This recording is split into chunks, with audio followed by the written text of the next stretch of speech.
Olá, pessoal! Sejam muito bem-vindos ao nosso terceiro dia de ciclo de seminários PET Fisioterapia com o tema Síndromes Raras. Eu sou a Petiana Sara, eu estou no nono período do curso de Fisioterapia da Universidade Federal de Alfenas e hoje eu vim comentar um pouco com vocês sobre a Síndrome de Refson. Aqui eu trouxe um pequeno resumo sobre tudo o que será discutido e debatido durante essa apresentação. Então, a síndrome de Refson, ela possui outras duas definições, que são a neuropatia hipertrófica de Refson ou doença de armazenamento de ácido fitânico. Ela vai ser caracterizada como um transtorno hereditário autossômico recessivo, que isso quer dizer que para o paciente manifestar os sintomas, ele deve ter recebido um gene alterado do pai e um gene alterado da mãe, e dessa maneira ele vai ser afetado e vai manifestar os sintomas. Caso ele possua apenas um gene herdado, seja do pai ou da mãe, ele vai ser o portador da doença e dessa maneira ele não vai apresentar nenhum sintoma. Sigvald Hefson estudou essa patologia nos anos de 1937 a 1946, quando ele se deparou com o caso de 5 pacientes que tinham um grau de parentesco muito próximo e que todos evoluíram com a mesma característica clínica e que, infelizmente, com o passar do tempo, eles vieram a óbito.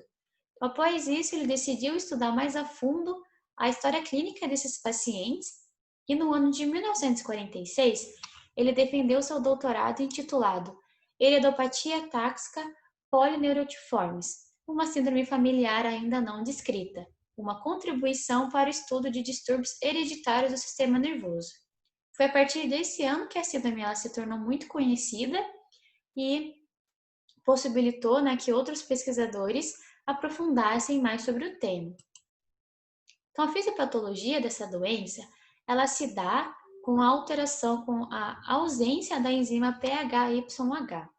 Então, essa enzima ela é vista que é muito importante porque ela catalisa o primeiro passo da via perixomal de alfa-oxidação.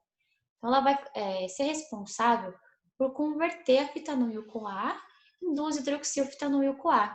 E isso é visto como muito importante e necessário para a degradação do ácido fitânico.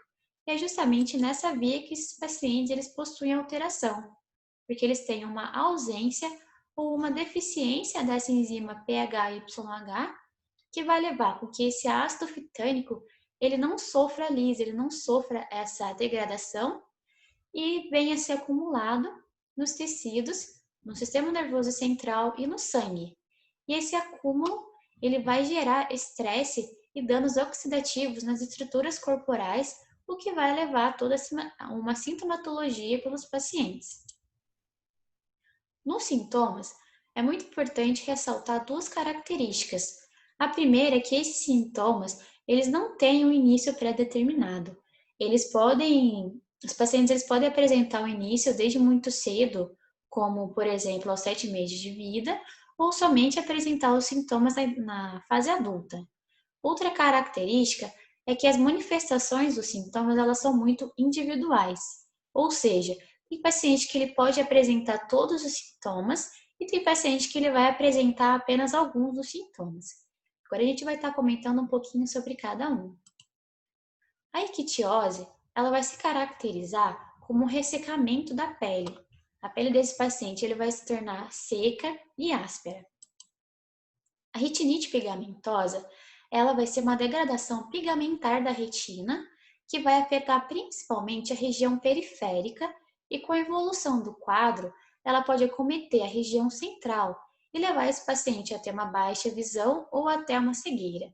E é visto que esse sintoma, ele é quase que um achado obrigatório, porque ele é muito comum de ser encontrado entre esses pacientes que desenvolveram a doença. A anosmia, ela é a perca da capacidade olfativa. Então, esses pacientes eles podem ter uma perca total dessa capacidade olfativa ou apenas uma perca parcial.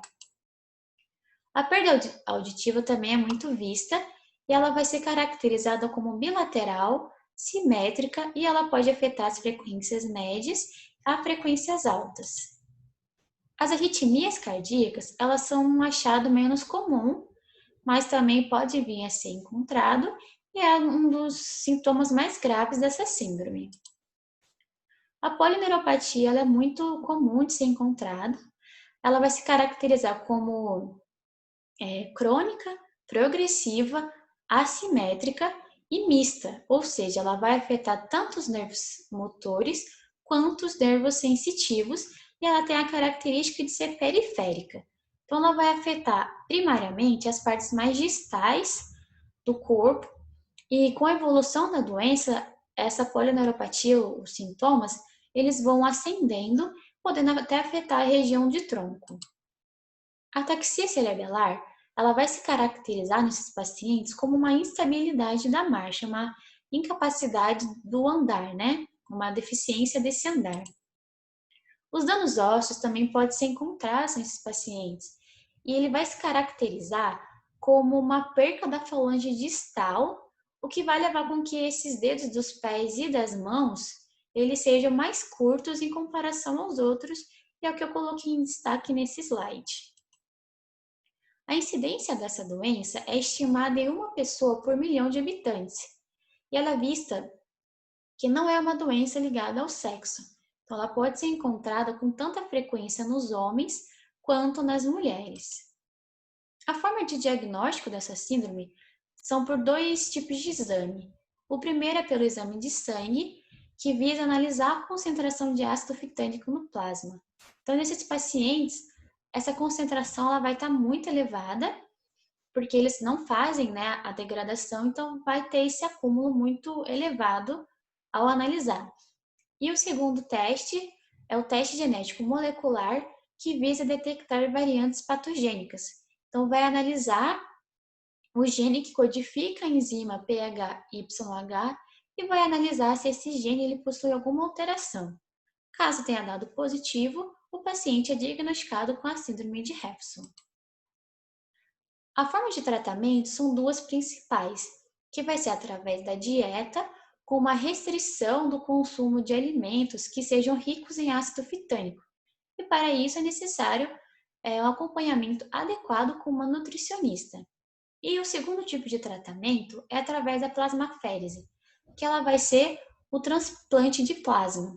E esse tratamento, ele visa reduzir, né, diminuir esse acúmulo. Quando o paciente ele possui altos níveis de ácido fitânico no organismo, através do transplante de plasma, consegue-se diminuir essa concentração. E outra informação muito importante é que esses pacientes eles têm que evitar a perca súbita de peso, porque esse ácido fitânico ele pode vir a se acumular nas camadas de gordura. Quando o paciente ele perde peso muito rápido, essa camada de gordura pode ser degradada e liberar esses ácidos fitânicos, e pode levar o paciente a ter um ataque agudo dessa doença. Então, a fisioterapia, ela visa trabalhar nesses pacientes as alterações neuromusculares e, para isso, é necessário realizar uma adequada avaliação com esses pacientes. Entretanto, na hora da pesquisa, não foram encontrados artigos que relacionem a fisioterapia e a doença de Refson. Então, nós não temos uma comprovação científica ou sequer temos estudos que relacionem a fisioterapia e esse tipo de paciente. Então, como comentei, a fisioterapia ela trabalha com a avaliação de cada paciente de forma bem individual. E alguns tópicos são muito importantes de ser observados, como o aspecto geral do paciente, a amplitude de movimento, a força muscular, o tônus muscular, o equilíbrio estático e dinâmico, a marcha, a sensibilidade, os reflexos e analisar as atividades de vida diária dos pacientes. Então, como eu já comentei, não foram encontrados artigos que relacionem, né, que nos ajude a entender melhor como a fisioterapia atuaria para esses pacientes. Entretanto, eu quis trazer para vocês, de uma forma bem geral e de uma forma bem ampla, alguns exemplos de objetivos e de condutas que pode estar vindo ajudar, né, a entender como a fisioterapia trabalharia com esses pacientes, como a fisioterapia atuaria frente a esses pacientes. Então, alguns exemplos que eu coloquei são retardar a perda de função motora de ADM, minimizar as aderências articulares, minimizar atrofias musculares, prevenir úlceras de pressão, melhorar o equilíbrio e a propriocepção e estimular o maior grau de independência em atividades de vida diária. Então, agora eu vou estar comentando alguns exemplos de condutas perante cada objetivo. Então, o objetivo número 1, que é retardar a perda de função motora e de ADM, como conduta eu coloquei os exercícios ativos e passivos e as terapias manuais, que podem ser muito úteis, né, dentro desse objetivo. O segundo objetivo foi minimizar aderências articulares e como conduta eu citei um exemplo de mobilizações articulares. O terceiro objetivo é minimizar atrofias musculares como conduta o fortalecimento muscular, que é muito importante porque esses pacientes eles podem evoluir com essas atrofias musculares, então o fortalecimento adequado ele ajudaria a retardar essa perca, né, de muscular, levar o paciente a uma melhor movimentação, uma melhor funcionalidade, né, por mais tempo. O quarto objetivo seria prevenir úlceras de pressão e eu pensei nesse objetivo para os pacientes mais graves que evoluíram, né, por um quadro de imobilidade. E essas duas condutas elas seriam muito importantes para estar evitando esse tipo de lesão, que seria o posicionamento adequado, seja no leito ou numa cadeira de rodas, e as mudanças de decúbito constante. O quinto objetivo eu coloquei que é melhorar equilíbrio e propriocepção, e como conduta eu coloquei os treinos de propriocepção e os treinos de equilíbrio. Então, através de um circuito, você poderia estar trabalhando isso, né, colocando diversos obstáculos para esse paciente e assim estimulando e ajudando esse paciente a ganhar, né, essa melhoria, a adquirir essa melhoria. O sexto objetivo foi estimular o maior grau de independência em atividades de vida diária. E como exemplo de conduta, temos o treino das atividades de vida diária e movimentos associados, que é muito importante, né?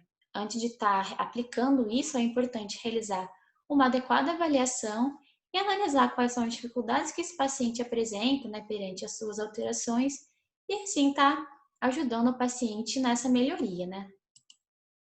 Então, a fisioterapia ela tem diversos outros tratamentos, como a hidroterapia, a gameterapia, o método Bobet, facilitação neuromuscular proprioceptiva, que também é muito interessante para esses pacientes que podem vir, né, a ser aplicadas. Entretanto, nós não temos estudos que relatem e comprovem a efetividade da fisioterapia na reabilitação desses pacientes. Então, né, fica aí o convite para nós, estudantes da área, estudar mais sobre esse tema para a gente poder conseguir descobrir realmente a eficácia da fisioterapia e comprovar essa importante melhoria, né? Então, aqui, na hora das pesquisas, eu achei esse relato de caso, ele é brasileiro, sobre um paciente que ele foi diagnosticado com a síndrome de Refson. E na conclusão desse relato de caso, não foram encontrados estudos sobre a reabilitação dos pacientes com doença de Refson e a atuação e importância da fisioterapia nesses casos. Então, eles descreveram um pouco sobre as alterações desse paciente e trabalharam, né, de acordo com essas alterações, mesmo sem nenhuma comprovação, né? Na hora de pesquisar sobre, eles não acharam também nenhum estudo que comprovem. Esse artigo eu achei extremamente interessante, porque ele comenta um pouco sobre a doença de Refson, que ela poderia imitar a síndrome de Guillain-Barré familiar. Então, foi visto que duas irmãs, elas evoluíram com uma polineuropatia desmielinizante e que a característica clínica era muito parecida com a polineuropatia desmielinizante dos pacientes de síndrome de Guillain-Barré. Então, foi um artigo muito interessante que mostrou que essas duas doenças elas evoluem com uma sintomatologia comum. E esse artigo, ele também é muito interessante, né? Foi um artigo que foi realizado com animais. Eles dividiram esses animais em 3 grupos e modificaram geneticamente os animais para terem a síndrome para terem a síndrome de Refson. Então, após isso, eles dividiram os animais em 3 grupos, onde o grupo 1, eles controlaram, né, uma dieta controlada, né, e restrita de ácido fitânico. O grupo 2, eles fizeram uma dieta a 0,1% de suplementar de ácido fitânico. E o grupo 3 foi uma dieta suplementar de 0,25% de ácido fitânico. E ao analisar, foi comprovado que esses animais, eles realmente, né, tiveram um acúmulo de ácido fitânico no organismo. E o achado mais interessante foi que, ao analisar histologicamente o cerebelo desses animais, eles viram que esses animais tiveram uma perca das células de Purkinje. E foi visto que a ataxia gerada nesses animais eram por conta dessa perca das células de Purkinje. Então foi um artigo muito interessante que nos ajudou a entender melhor, né, que nos ajuda a entender melhor um pouco sobre a relação entre o efeito, né, desse acúmulo na geração dos sintomas dessa síndrome. Então aqui foram as referências que eu utilizei para estar apresentando, né, fazendo essa apresentação para vocês. Eu queria agradecer a presença de todos que assistiram e dizer que se vocês ficaram com alguma dúvida, pode comentar aqui, aqui embaixo do vídeo, né, nos comentários, ou deixar lá no nosso Instagram do PET, que eu vou estar à disposição para estar respondendo a dúvida de vocês, tá bom? Muito obrigada!